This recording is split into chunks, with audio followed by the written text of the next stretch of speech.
Good morning, everyone. This is your boy, Des the King, and I'm back yet again with another video that I'm sure that you're going to enjoy. It is February the 19th, 7:45 a.m. in the Mountain Standard Time. And yes, we are flying through February. January was a little slow, but February, man, is not putting on the brakes at all, man. We're going to be in March pretty soon, and I pretty much can't wait for that because it's currently, I think, 20 degrees outside, snow up to here out here, and me being a southern boy, I'm just not. I've been out here for over a year now, but I'm still getting accustomed to this snow on the ground and it being cold for long periods of time. But I know my people out there in South Carolina, they're going through their own weather thing. So no matter where you at in the world, no matter where you are, there's going to be something that you're going to have to deal with. Okay, before I get into the message, like always, if you come across this video, please hit the notification button on the bottom so Facebook can know that you want to see me live. If God puts that on your heart, or if you're watching me on YouTube, hit the subscribe and notification bell. I do videos like this periodically, and I don't want you to miss them. And yeah, so I want to start your Wednesday morning off with this. And this is a story that I think most of us are familiar with.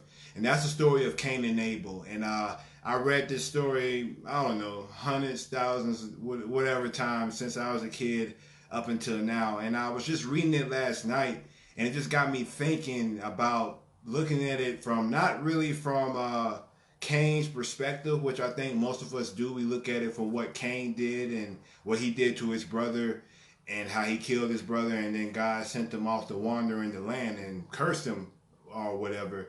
But I want to take a look at it from Abel's perspective. What was going through Abel's head the whole time up until his brother killed him? Like, what led up to that point? Because I know there were it doesn't mention it details, but I know that there was something going on at the pretty much the whole relationship of Cain and Abel. So I'm gonna read the first 8 chapters of Genesis, chapter 4. So just check this out, and just to get some context, and of course go back and read it later for yourselves. But just to get some context of what's going on, and just in case anyone hasn't heard the story out the scriptures itself, I'm going to read verse 1 through 8, and we'll go from there. Okay, Genesis chapter 4, verse 1. And Adam knew Eve, his wife, and she conceived and bare Cain, and said, I have gotten a man from the Lord. And she again bare his brother Abel, and Abel was a keeper of sheep, but Cain was a tiller of the ground. And in process of time, now I'm going to come back to that later. And in process of time, it came to pass that Cain brought of the fruit of the ground an offering unto the Lord. And Abel, he also bought of the firstlings of his flock, and of the fat thereof. And the Lord had respect unto Abel and to his offering. But unto Cain and to his offering he had not respect. And Cain was very wroth, and his countenance fell, which means he had a frown face. He was mad because God didn't approve of his offering. And the Lord said unto Cain, Why art thou wroth? Which means, why are you mad? And why is your countenance fallen? Verse 7. If thou doest well, shalt thou not be accepted? And if thou doest not well, sin lieth at the door. And unto thee shall be his desire, and thou shalt rule over him. All right, so going to verse 8, which is the last verse. Cain talked with Abel, his brother. And it came to pass, when they were in the field, that Cain rose up against Abel, his brother, and slew him. So Cain had a conversation with Abel, led him out into the field, and Cain killed his brother. Now, going back up to verse 3, it says right here, and in process of time, it came to pass. Hello, everyone. Thank you for joining. Please keep watching.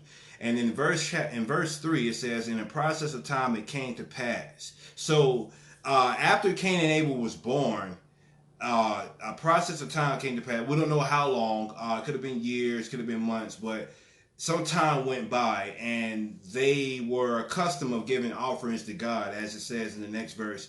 Abel bought his offering, and Cain bought his offering. And all this time went by. Cain got mad and eventually talked his brother out into going into the field and killed him. Now, okay, we all have people in our lives who we think are for us but are not really for us.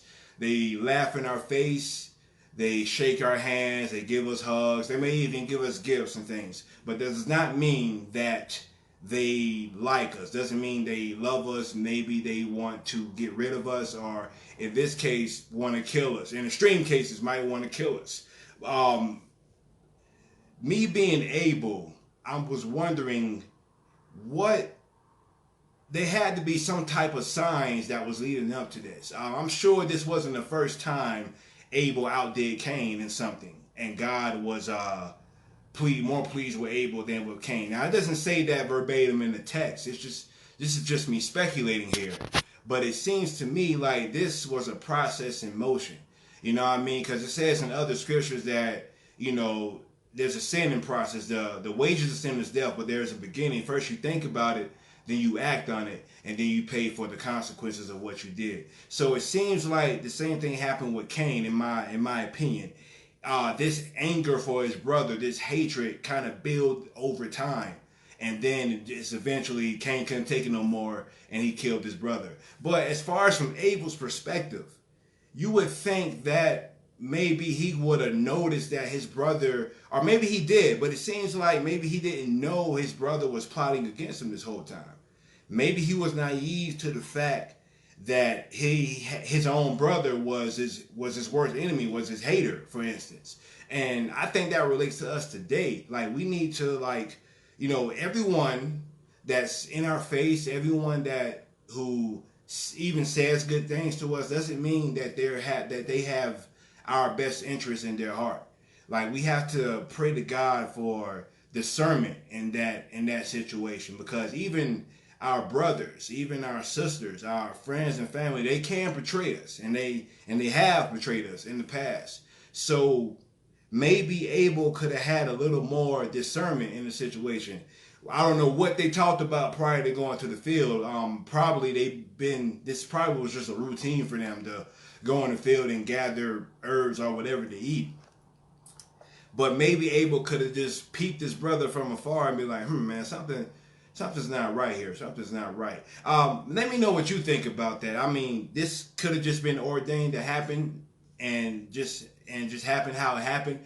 Or maybe Abel from his side could have had more discernment and maybe could have prevented that from happening by not putting himself in that position to be out there with someone who was trying to kill him.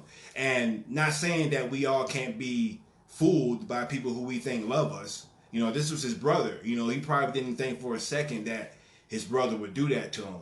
But we have friends, we have, homies, associates that we don't think that would do that to us either. But not saying that, we need to shun away from, people and hide from people or be scared.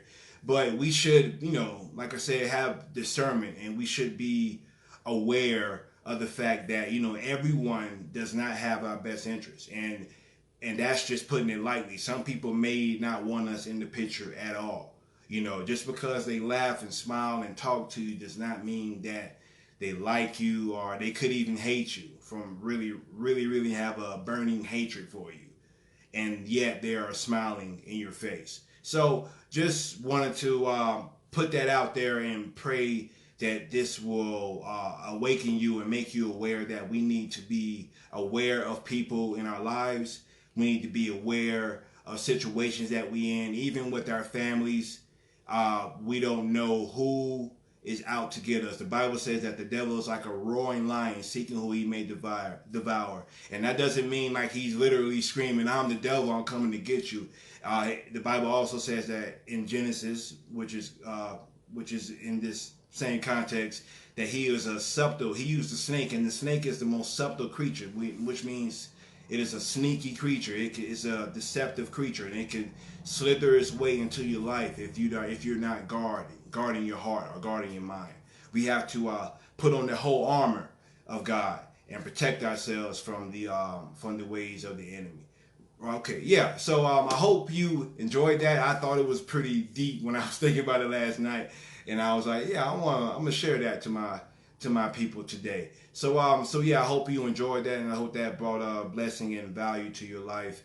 And I'm gonna get my day started in this cold weather. Oh, and before I go, I say this all the time. I am a fitness instructor. If you need a program or something to help you build some muscle, lose some weight, I am your boy. Just message me anytime for that. Shoot me an email or whatever, and I'm here for you to help you get in shape. I'm putting together a 30-day program and other good stuff like that I'm excited about, that I can offer my people whom I know and love. So God bless you all. Hope you all have a great day. Again, if you come across this video, hit the notification button on the Facebook comments in the bottom. If you're watching this on my YouTube channel, please hit subscribe, because I drop bombs like this daily. Well, not daily, but all the time, a lot, whatever. I'm rambling now. So y'all guys have a great day. Have a great Wednesday. God bless you all. Peace.